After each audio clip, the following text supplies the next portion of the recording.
Hello class, मेरा नाम है विद्या चौहान और आज आप लोगों को पढ़ाने वाली हूँ शेर शाह सूरी। सूर्यवंश के संस्थापक, हुमायूं के सबसे बड़े प्रतिद्वंदी शेर शाह सूरी। इससे पहले हम लोगों ने पढ़ लिया है मुगल साम्राज्य के शासक बाबर और हुमायूं को। आज पढ़ेंगे शेर शाह सूरी। इनका शासन काल है 1540 से 1545 ईस्वी तक।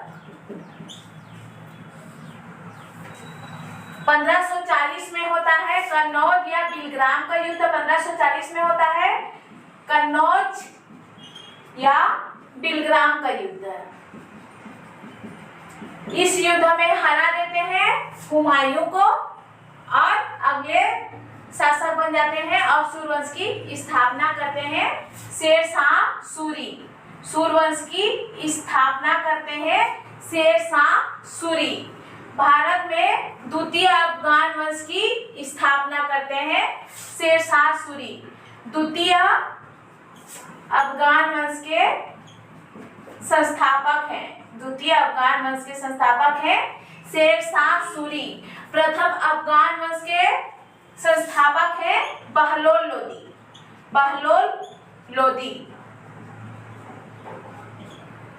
भारत में प्रथम अफगान वंश की स्थापना की थी बहलोल लोदी ने 1491 से 89 ईस्वी तक। लोदी वंश की स्थापना करते हैं दिल्ली सल्तनत के 5वें वंश है लोदी वंश। भारत में शासन करने वाले प्रथम अफगान वंश। अफगान वंश और शेर शाह सूरी ने द्वितीय अफगान वंश की नींव रखी भारत में। अब देखते हैं इनका जन्म। इनका जन्म हुआ था 1472 में परमात्मा शरण के अनुसार। परमात्मा शरण के अनुसार इनके जन्म को लेकर, जन्म के डेट को लेकर विवाद है, क्योंकि डॉक्टर के आर कानून को कहते हैं। इनका जन्म हुआ था 1486 ईस्वी में। 1486 ईस्वी में। अभी तक किसी भी एग्जाम में इनके जन्म से क्वेश्चन नहीं पूछा गया है। अगर पूछा जाए कि परमात्मा शरण के अनुसार इनका जन्म कब हुआ था तो 1472 ईस्वी में और डॉक्टर के आर कानूनगो के अनुसार 1486 ईस्वी में हरियाणा प्रांत क्षेत्र में। हरियाणा प्रांत में। इनका मूल नाम है, बचपन का नाम है फरीद खां। फरीद खां।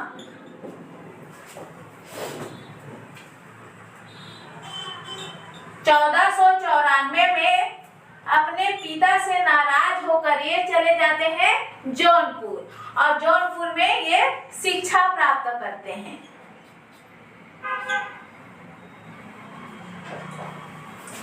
अफगानिस्तान क्षेत्र में एक कबीले का नाम था सूल, जो अपने आप को मानते थे मोहम्मद गौरी के वंशज, अर्थात शेर शाह सूरी है मोहम्मद गौरी के वंशज। अपने पिता से नाराज हो जाते हैं और 1494 में ये शिक्षा प्राप्त करने चले जाते हैं जौनपुर। इनके पिता का नाम है हसन खां। इनके पिता का नाम है हसन खां। इनके पिता की 4 शादियां हुई थी, जिससे 8 पुत्र थे। 8 पुत्र थे। पारिवारिक विवाद के कारण ये चले जाते हैं बिहार क्षेत्र में और बहार खां के यहाँ नौकरी करते हैं। बिहार के शासक थे उस समय बहार खां। बहार खां के यहाँ चले जाते हैं और नौकरी करते हैं। कौन? शेर शाह सूरी। बिहार के शासक बहार खां लोहानी को शिकार का शौक रहता है, वो शिकार पर जाते हैं। और फरीद खां अर्थात शेर शाह सूरी, आगे चलकर शेर शाह सूरी बनेंगे, अभी हैं फरीद खां को अपने साथ ले जाते हैं और तलवार के एक ही धार से, एक ही वार से फरीद खां शेर को मार गिराते हैं। तो बहार खां इन्हें उपाधि देते हैं शेर खां की। तलवार के एक ही धार से शेर को मार गिराने के कारण इन्हें शेर खां की उपाधि देते हैं बहार खां लोहानी। ये एग्जाम में पूछा गया क्वेश्चन है कि शेर खां की उपाधि किसने दी है, तो बहार खां लोहानी ने शेर खां की उपाधि दी है शेर शाह सूरी को या फिर फरीद खां को। इससे पता चल जाता है कि शेर खां या फरीद खां कितने काबिल हैं, इनमें शासक बनने के सारे लक्षण हैं। तो 1497 में इन्हें बनाया जाता है बिहार का सूबेदार बनाया जाता है शेर खां को। फिर बहार खां के लोहानी वंश के जो लोग थे वो षड्यंत्र करते हैं शेर खां को यहाँ से निकालने के लिए। लोहानी वंश के षड्यंत्र के कारण शेर खां को बिहार छोड़कर जाना पड़ता है और ये चले जाते हैं बाबर की सेना में शामिल होने। बाबर को तो भारत पर आक्रमण करना था, उस समय बहुत बड़ी सेना की जरूरत थी बाबर को। 1518 तक ये बिहार पर रहते हैं शेर खां। कारण है लोहानी वंश का षड्यंत्र।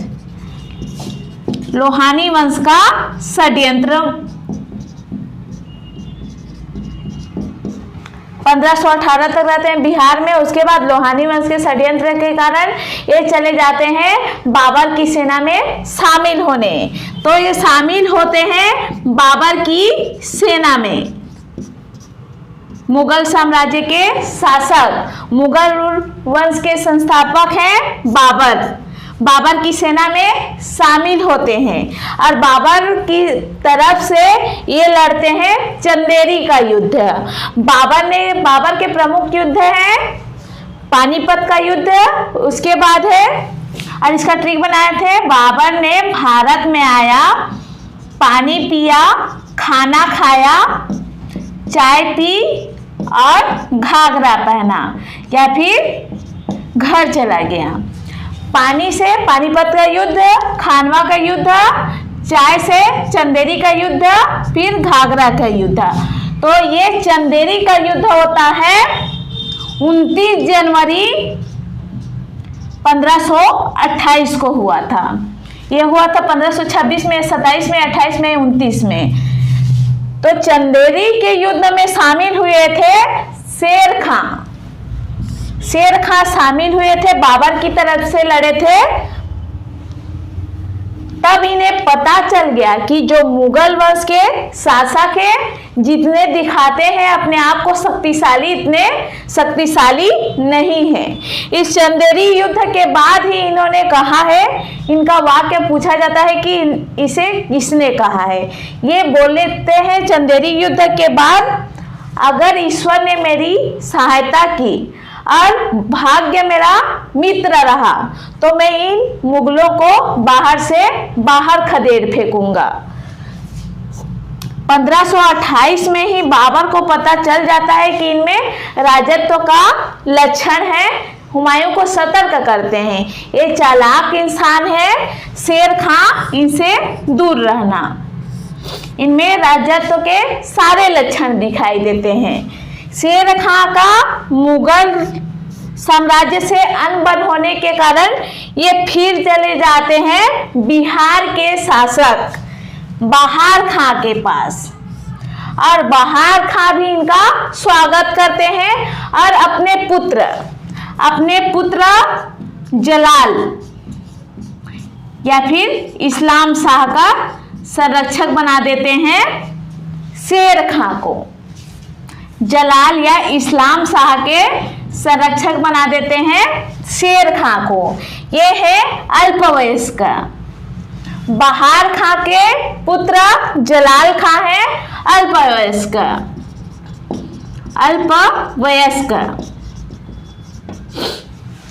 1528 में बहार खां की मृत्यु हो जाती है। 1528 में मृत्यु हो जाती है बहार खां की। और इनकी विधवा, बहार खां की विधवा से विवाह कर लेते हैं शेर खां। शेर खां को मौका मिल जाता है बिहार पर राज्य करने का। तो अब इनकी पत्नी से विवाह कर लिए हैं शेर खां, तो बहार के प्रमुख शासक बन गए शेर खां। इन सब शेर खां जब इनकी माता से विवाह कर लेते हैं, जलाल की माता से अर्थात बहार खां की विधवा से, तो जलाल खां नाराज होकर कुछ अफगानों के साथ बंगाल चले जाते हैं।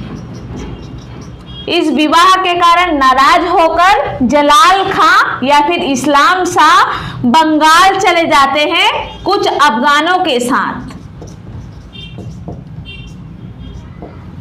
अब तो इनको पूरा मौका मिल गया, बिहार की गद्दी पर बैठना कोई रोकने वाला तो है नहीं।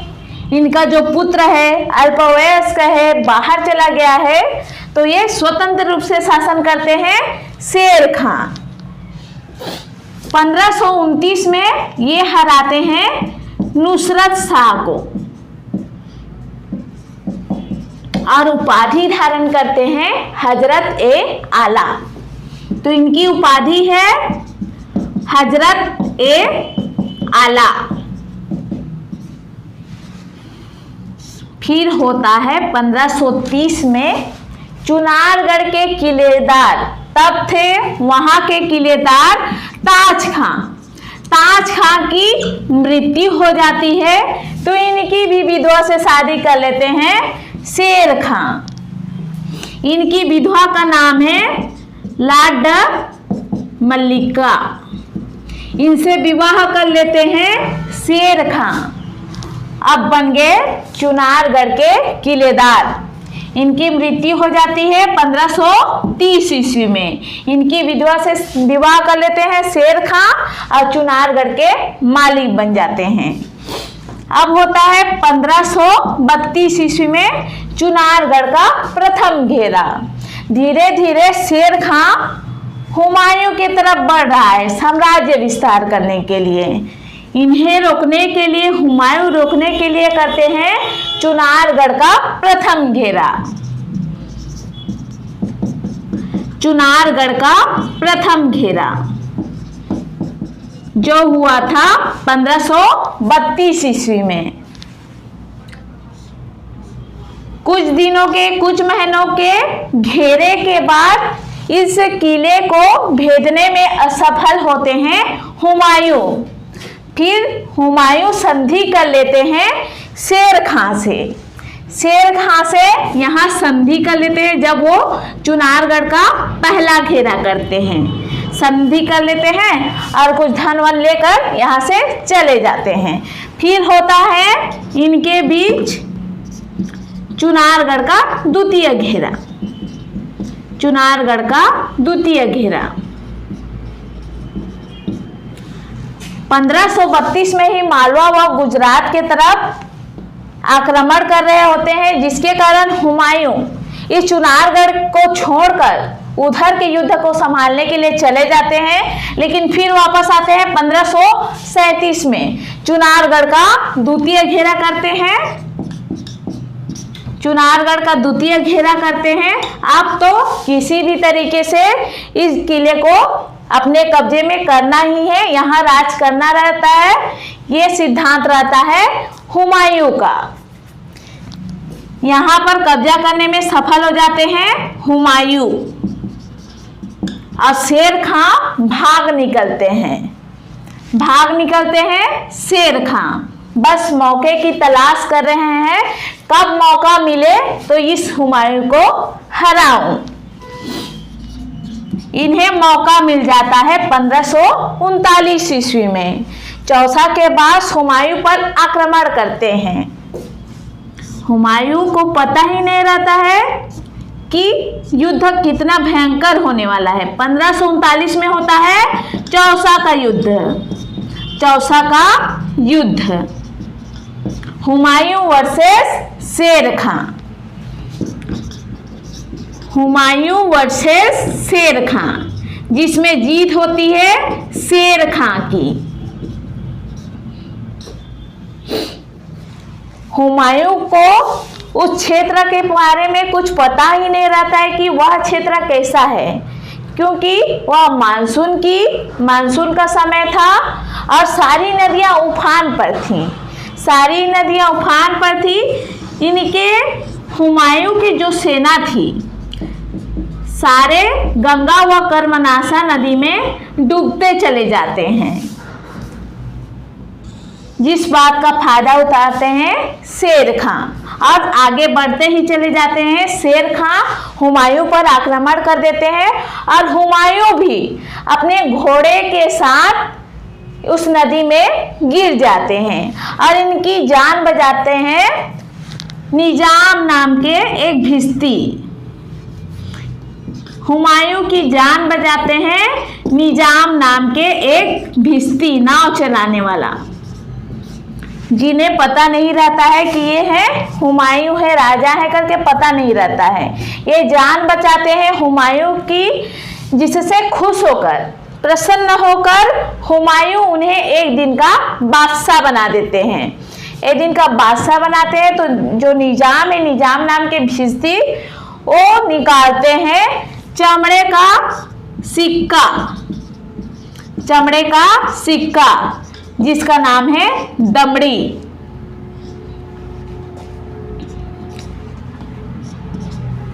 शेर खां को पता रहता है और चौसा के युद्ध में ही शेर खां उपाधि धारण करते हैं शाह की। शाह की उपाधि धारण करते हैं शेर खां चौसा युद्ध में हुमायूं को हराने के बाद। शेर खां को पता रहता है कि हुमायूं अभी बहुत कमजोर है, अगर इस बार आक्रमण करूंगा तो दिल्ली पर भी अधिकार कर सकता हूं। फिर 1540 ईस्वी में होता है कन्नौज। कन्नौज या फिर बिलग्राम का युद्ध। यह युद्ध होता है निर्णायक युद्ध, शेर खां वर्सेस हुमायूं। शेर खां वर्सेस हुमायूं, जिसमें हार होती है हुमायूं की और इसे भारत छोड़कर जाने के लिए मजबूर कर देते हैं शेर खां। फिर चालू होता है हुमायूं का निर्वासन काल और शेर खां दिल्ली पर भी अधिकार कर लेते हैं। बंगाल बिहार पर तो अधिकार कर ही रहे थे, अब शासन करेंगे दिल्ली पर और हुमायूं का चालू होगा निर्वासन काल।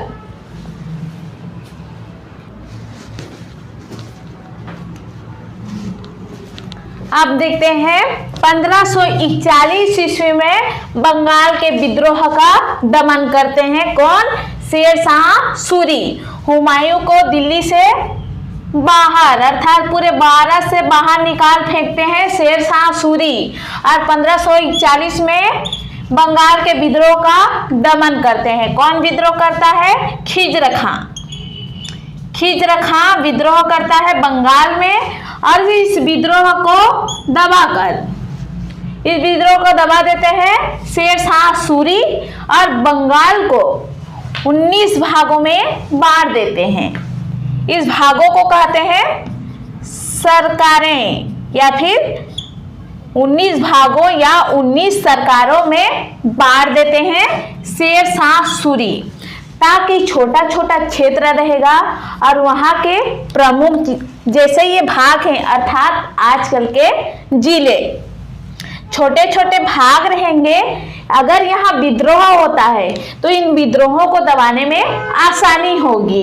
इस विद्रोह के बाद उन्हें समझ में आ जाता है कि इन्हें छोटे छोटे भागों में बांट दिया जाए।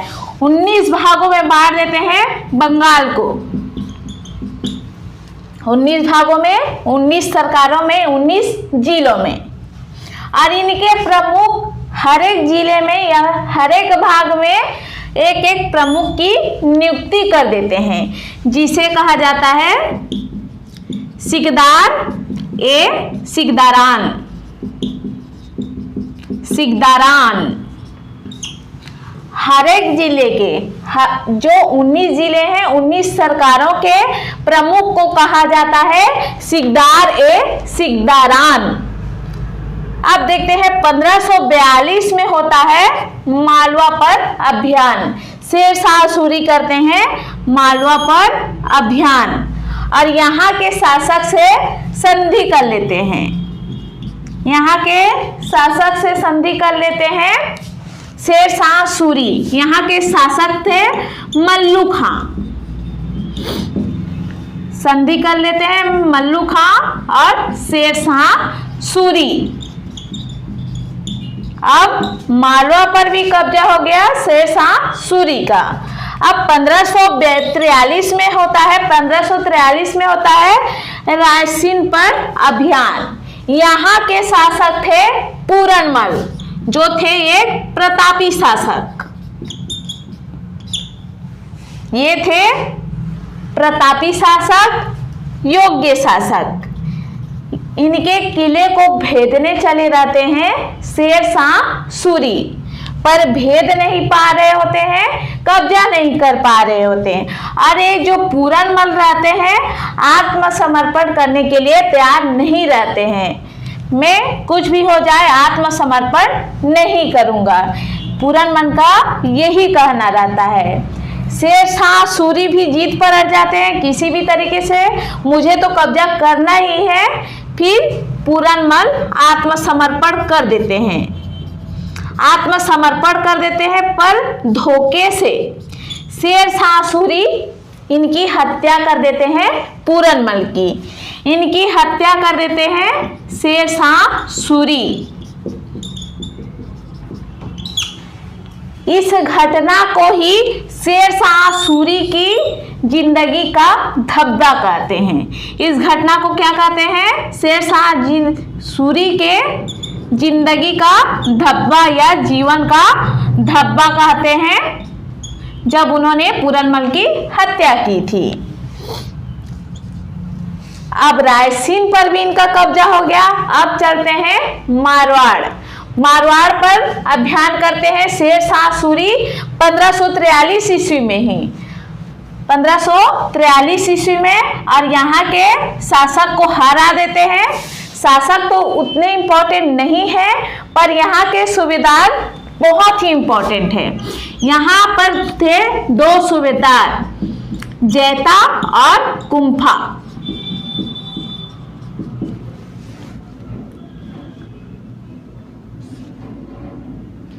यहाँ के शासक थे मालदेव। यहाँ के शासक थे मालदेव और यहाँ के दो सूबेदार, अर्थात मारवाड़ के दो सूबेदार, मालदेव के दो सूबेदार, तो राजपूत जैता व कुम्फा। जैता और कुम्फा बहुत ही बहादुर थे और बहुत ही प्रतापी थे। मुश्किल से इसे जीतते हैं शेरशाह सूरी। किसी भी तरीके से शेरशाह सूरी जीत तो जाते हैं, शेरशाह सूरी की विजय होती है। और जैता और कुम्फा जैता और कुम्फा दोनों की मृत्यु हो जाती है। इस युद्ध में जैता और कुम्फा की मृत्यु हो जाती है। शेरशाह सूरी विजयी होते हैं और इस पर वाक्य बोलते हैं कि मैं मुट्ठी भर बाजरे के लिए पूरा हिंदुस्तान खो चुका था। ये वाक्य पूछा जाता है किसने कहा था? मुट्ठी भर बाजरे के लिए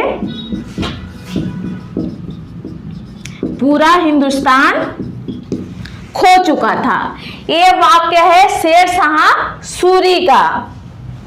जो मुश्किल जीते थे जेता व कुंफा से। इनकी याद में जेता व कुंफा इतने बहादुर थे, इतने प्रतापी थे कि उनके याद में शेरशाह सूरी दिल्ली में विजय स्तंभ बनवाते हैं।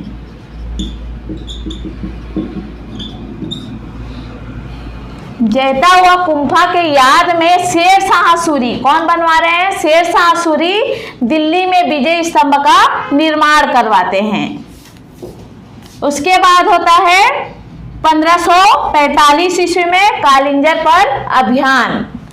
अब अपने अंतिम काल की तरफ पहुंच रहे हैं। शेरशाह सूरी कालिंजर पर अभियान करते हैं और यहाँ के किले को भेदने के लिए प्रयत्न करते हैं।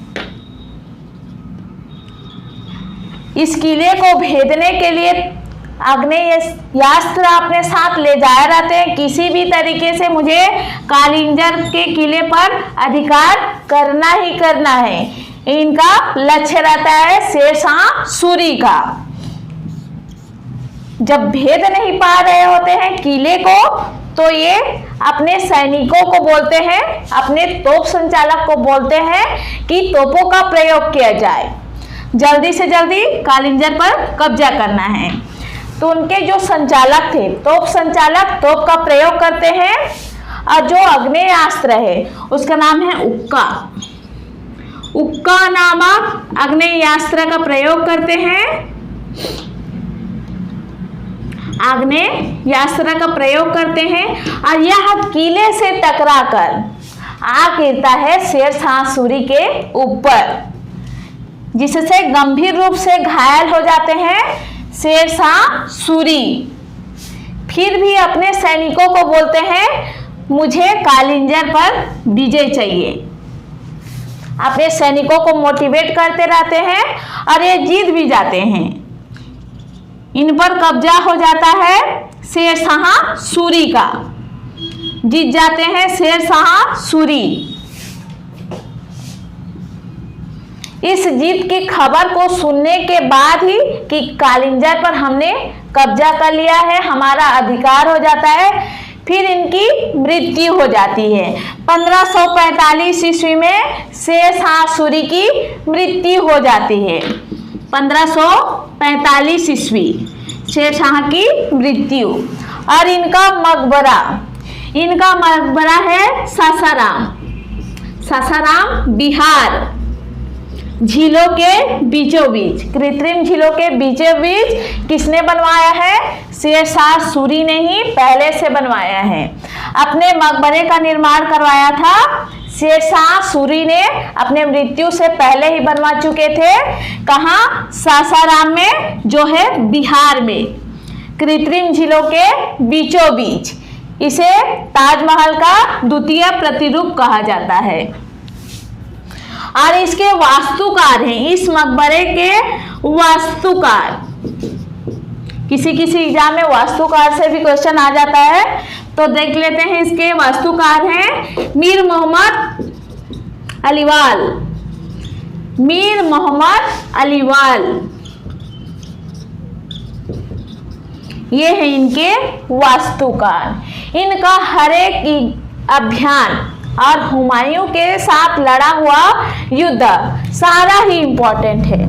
1541 बंगाल के विद्रोह का दमन, 1542 मालवा के शासक से संधि कर लेते हैं, 1543 ये तो मोस्ट इंपॉर्टेंट है, रायसीन पर अभियान, पूरनमल शासक, प्रतापी शासक, इनकी हत्या कर देते हैं और इसे शेरशाह सूरी के जीवन का धब्बा कहते हैं। 1543 में मारवाड़ पर अभियान। इनके सूबेदार से क्वेश्चन आता है कि कौन वे सूबेदार थे, तो उनका नाम है जेता और कुंफा। इनकी याद में ये दिल्ली में विजय स्तंभ का निर्माण करवाते हैं शेरशाह सूरी। ये वाक्य भी बहुत ही इंपॉर्टेंट है कि मुट्ठी भर बाजरे के लिए पूरा हिंदुस्तान खो चुका था। यह वाक्य बोला था शेरशाह सूरी ने, क्योंकि बहुत ही मुश्किल से जीते थे मारवाड़ को। उसके बाद 1545 कालिंजर पर अभियान, उक्का नामक आग्नेयास्त्र का प्रयोग करते हैं किले को भेदने के लिए। किले से टकराकर आ गिरता है शेरशाह सूरी पर, जिससे बुरी तरह से घायल हो जाते हैं शेरशाह सूरी। कालिंजर को जीत लेते हैं। उसके बाद इनकी मृत्यु हो जाती है शेरशाह सूरी की 1545 ईस्वी में। इनका मकबरे से क्वेश्चन आता है। इनका मकबरा है सासाराम बिहार में, जो कृत्रिम झीलों के बीचों बीच है। इसे पहले से बनवा ही चुके थे शेरशाह सूरी ने। इसके वास्तुकार हैं मीर मोहम्मद अलीवाल, एक बहुत ही साधारण सा व्यक्ति इतने बड़े राज्य पर अधिकार कर लेता है और इसकी मृत्यु हो जाती है 1545 में। अब देखेंगे इनके निर्माण कार्य को और इनके शासक, अगले शासक कौन बनेंगे।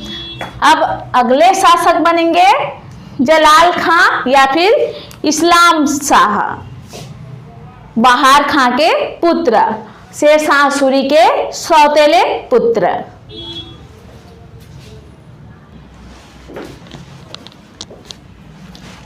अब देखते हैं शेरशाह सूरी के उत्तराधिकारी को कौन कौन इनके अगले शासक बने। शेरशाह सूरी सूरवंश के सबसे प्रतापी शासक हैं। उसके बाद ऐसा कोई शासक नहीं बना जो सूरवंश को आगे ले जा सके। छोटे छोटे शासक बने, उनको पढ़ते हैं। पहले है इस्लाम शाह, पहले है इस्लाम शाह या फिर जलाल खां। जब बहार खां की मृत्यु हो जाती है तो इनकी बहार खां की विधवा से विवाह कर लेते हैं शेरशाह सूरी, जिससे नाराज होकर ये चले जाते हैं कुछ अफगानों के साथ बंगाल। ये बंगाल भाग जाए रहते हैं कुछ अफगानों के साथ, जिससे शेरशाह सूरी प्रमुख शासक बनते हैं और शासन करते हैं। अब शेरशाह सूरी की मृत्यु हो गई है तो अगले शासक बनते हैं उनके सौतेले पुत्र अर्थात बहार खां के पुत्र जलाल खां या फिर इस्लाम शाह। ये शासन करते हैं। इसके बाद आएंगे इनके पुत्र। ये इस्लाम शाह का शासनकाल है 1544 से 55 तक। ये हुमायूं को भारत से बाहर खदेड़ने में अर्थात बाहर इनके पिता ने खदेड़ा था शेरशाह सूरी ने, जिसको आगे बढ़ाते हैं इस्लाम शाह या जलाल शाह। हुमायूं को दूर रखते हैं भारत से, हुमायूं को भारत से दूर रखते हैं, भारत से दूर रखते हैं इस्लाम शाह या फिर जलाल खां। ये तो फिर आएगा, फिर हम जहां राज कर रहे हैं हुमायूं फिर से शासक बन जाएगा, इसीलिए हुमायूं को हमेशा के लिए दूर रखने का प्रयास करते हैं इस्लाम शाह। उसके बाद इनके पुत्र आएंगे आदिल शाह। आदिल शाह अगले शासक बनते हैं, लेकिन इतने प्रतापी नहीं है, ना ही इसे क्वेश्चन पूछे जाते हैं। इसके बाद आएंगे इब्राहिम शाह सूर। इब्राहिम शाह सूर, इब्राहिम शाह सूर जब शासन कर रहे होते हैं तो हुमायूं आक्रमण करते हैं 1555 ईस्वी में, 55 ईस्वी में, और इनके बीच होता है मच्छीवाड़ा का युद्ध।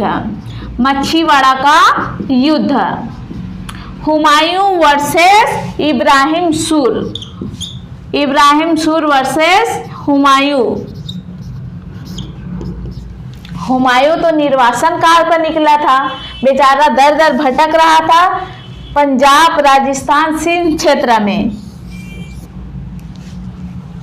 इसी का बदला लेने के लिए आते हैं वापस पूरा जोश से और इब्राहिम शाह सूर को पराजित कर देते हैं। पराजित हो जाते हैं इब्राहिम शाह सूर और इसमें विजय होती है हुमायूं की और ये प्रवेश करते हैं भारत में फिर से। फिर दिल्ली की गद्दी पर कब बैठे। अभी तो मच्छीवाड़ा के युद्ध में भारत में एंट्री मार रहे हैं, भारत में प्रवेश कर रहे हैं हुमायूं। 1555 मच्छीवाड़ा का युद्ध। मच्छीवाड़ा युद्ध के बाद होता है सरहिंद का युद्ध 1555 ईस्वी में। किनके बीच?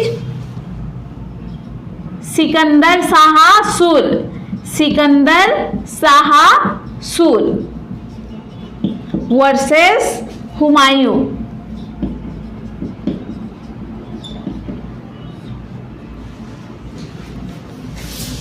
सिकंदर शाह सूर उस समय शासक रहते हैं और सिकंदर शाह सूर और हुमायूं के बीच होता है सरहिंद का युद्ध।